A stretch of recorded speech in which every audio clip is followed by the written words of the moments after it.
अस्सलाम वालेकुम नाजरीन। सरप्राइजिंग फैक्ट्स उर्दू की सीरीज़ तारीख़ हिंद की किस्त नंबर 1 में आप सबको खुशामदीद। नाज़रीन, अगर आप दुनिया की तारीख़ का मुताला करें तो आप तारीख़ हिंद को सबसे दिलचस्प पाएंगे। हिंदुस्तान, जिसमें पहले पाकिस्तान, भारत, नेपाल, बांग्लादेश और कुछ जज़ीरे वगैरह शामिल थे, उसे सोने की चिड़िया कहा जाता था क्योंकि इसमें सोना, चांदी और जवाहरात कसीर तादाद में मौजूद थे। जब गोरों ने यहाँ लूट मार की तो कहा जाता है कि यहाँ से तकरीबन 16 खरब डॉलर का सोना चांदी वो ले उड़े। यह रकम कितनी बड़ी है, इसका अंदाज़ा आप इस बात से लगाएं कि पाकिस्तान की कुल जीडीपी 290 अरब डॉलर है। यानी कि पाकिस्तान पूरे साल में जो कुछ पैदा करता है वो सिर्फ़ और सिर्फ 290 अरब डॉलर की मालियत का होता है। यानी पाकिस्तान की एक साल में पैदा की गई चीज़ों को अगर आप 55 से ज़रब दें तो ये उससे भी ज़्यादा रकम बनती है। इतनी बड़ी रकम से तकरीबन 55 पाकिस्तान चलाए जा सकते हैं। नाज़रीन, यही वजह है कि हिंदुस्तान को हासिल करने के लिए बहुत से बादशाहों ने जंगें लड़ी और बहुत से बादशाह इसमें कामयाब भी हुए, जो बाद में जाकर शहंशाह हिंदुस्तान बने। इन्हीं में एक बादशाह अमीर तैमूर भी था, जिसने हिंदुस्तान पे हमला तो किया था लेकिन वो यहाँ पर अपनी बादशाहत कायम ना कर सका और बाद में इसकी औलादों में से मुग़लों ने यहाँ पर अपनी बादशाहत के झंडे गाड़े। नाज़रीन मोहतरम, आज की इस वीडियो में हम आपको अमीर तैमूर की ज़िंदगी की कहानी बताएंगे। तो चलें शुरू करते हैं।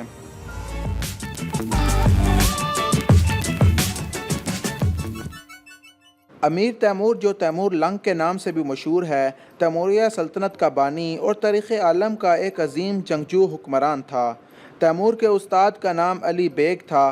कहा जाता है कि तैमूर के उस्ताद अली बेग अपने तलबे इल्मों को सबक याद कराने के लिए डंडे का इस्तेमाल करते थे, लेकिन उन्होंने कभी तैमूर के ऊपर डंडा इस्तेमाल नहीं किया। तैमूर अपना सबक हमेशा याद कर लिया करता था। एक दिन अली बेग ने तैमूर के वालिद को बुलाया और उन्हें इसकी हैरत अंगेज़ काबिलियतों से रोशनास कराया। उन्होंने बताया कि तैमूर दूसरे बच्चों से बहुत अलग है और ये बहुत ज़्यादा ज़हीन है और तमाम बच्चों पर यह सबकत रखता है। तैमूर ने सिर्फ 3 साल के अरसा में कुरान पाक हिफ्ज़ कर लिया और सिर्फ 10 साल की उम्र में तैमूर कुरान पाक का हाफिज़ बन चुका था। तैमूर एक तुर्क कबीले से ताल्लुक़ रखता था, जिसका चंगेज़ ख़ान के ख़ानदान से करीबी ताल्लुक़ था।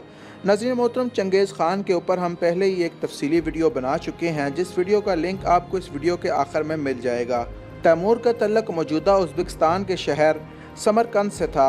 उसके वालिद मामूली दर्जे के ज़मींदार थे। तैमूर दरियाए जीहूं के शुमाली किनारे में वाक़ शहर में 1336 में पैदा हुआ। ये इलाका उस वक्त चुग़ताई सल्तनत के मुंतज़िर था, जो ज़वाल के मनाजिर तय कर रही थी। चुग़ताई हुक्मरान बेबस हो चुके थे और हर जगह मंगोल और तुर्क सरदार इक़्तिदार हासिल करने के लिए आपस में लड़ रहे थे। नाज़रीन मोहतरम, तैमूर ने अपनी ज़िंदगी में 42 मुल्क फ़तह किए और उसे दुनिया के चंद अजीम तरीन जंगजू हुक्मरानों में गिना जाता है। उसकी एक ख़ास बात यह थी कि वो बहुत ज़्यादा बहादुर था और दोनों हाथों में या तलवारें पकड़ लेता या फिर एक हाथ में तलवार और एक हाथ में कुल्हाड़ा पकड़ के मैदान जंग में लड़ने के लिए उतर जाता और दोनों हाथों से लड़ा करता था। तख्त नशीन होने के बाद तैमूर ने उन तमाम इलाकों और मुल्कों पर कब्ज़ा करना अपना हक़ समझा जहाँ पर चंगेज़ ख़ान की औलादें हुक्मरानी करती थी। इस गर्ज से उसने अपनी फतूहात और लश्कर कुशी के ऐसे सिलसिले का आगाज़ किया जो उसकी मौत तक पूरे 37 साल तक जारी रहा। तैमूर के इब्तदाई चंद साल चुग़ताई सल्तनत की बाक़ियात पर कब्ज़ा करने में गुजर गए। उसने 776 में काशकर और 781 हिजरी में ख्वारज़म पर कब्ज़ा कर लिया। अगले साल उसने नेशापुर और 785 में कंधार और शीशतान पर कब्ज़ा किया। 1385 ईस्वी में उसने ईरान की मुहिम का आगाज़ किया। नाज़रीन मोहतरम, तैमूर ने जहाँ पर भी कत्ल गारत की, वहाँ पर वो अपनी फ़ौज को हुक्म देता कि उलमा को कत्ल ना किया जाए, बल्कि उन्हें वो कैद करके उज़्बेकिस्तान भेज देता।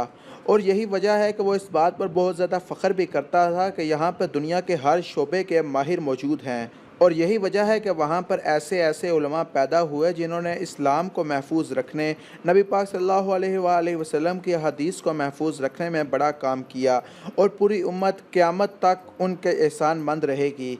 उनमें इमाम मुस्लिम, इमाम बुखारी और इमाम तिरमिज़ी वगैरह शामिल थे। तैमूर लंग ने उज़्बेकिस्तान में एक यूनिवर्सिटी भी बनाई, जहाँ से मूसा अल ख्वारज़मी और अल बैरूनी जैसे अजीम साइंसदान पैदा हुए और नाज़रीन मोहतरम, उस वक्त गोरे तैमूर की बनाई गई यूनिवर्सिटी में पढ़ना और वहाँ से डिग्री हासिल करने में फ़ख्र महसूस करते थे। 1398 में अमीर तैमूर हिंदुस्तान को फ़तह करने के इरादे से रवाना हुआ और मुल्तान और दीपारपुर से होते हुए दिसंबर 1398 में दिल्ली पहुंचा। दिल्ली को फ़तह करने और वहां कत्ले-आम करने के बाद वो मेरठ गया और वहां दरियाए जमुना की बलाई वादी में हिंदुओं के मुक़द्दस मकाम हरदीवार में लोगों को ये समझ कर कत्ले-आम किया जाने लगा कि काफिरों को मार कर सवाब कमाया जा रहा है।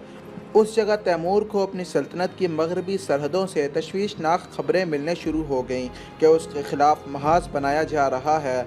इस वजह से तैमूर लंग हिंदुस्तान को छोड़कर फ़ौरन समरकंद वापस चला गया। 1399 में तैमूर समरकंद से अपनी आखिरी और तवील तरीन मुहिम पर रवाना हुआ। तबरेज़ पहुंचकर उसने सुल्तान मार हो चुका था और इसी कशमकश में 18 फरवरी 1405 में तैमूर इस दुनिया से चल बसा। तो दोस्तों, मैं उम्मीद करता हूं कि आपको अमीर तैमूर की ज़िंदगी पर मबनी ये वीडियो पसंद आई होगी। अगर आप इस तरह की मज़ीद वीडियोस देखना चाहें तो आप हमारे चैनल को ज़रूर सब्सक्राइब करें, इस वीडियो को लाइक करें और नीचे कमेंट सेक्शन में अपने ख़यालात का इजहार ज़रूर करें। Thanks for watching.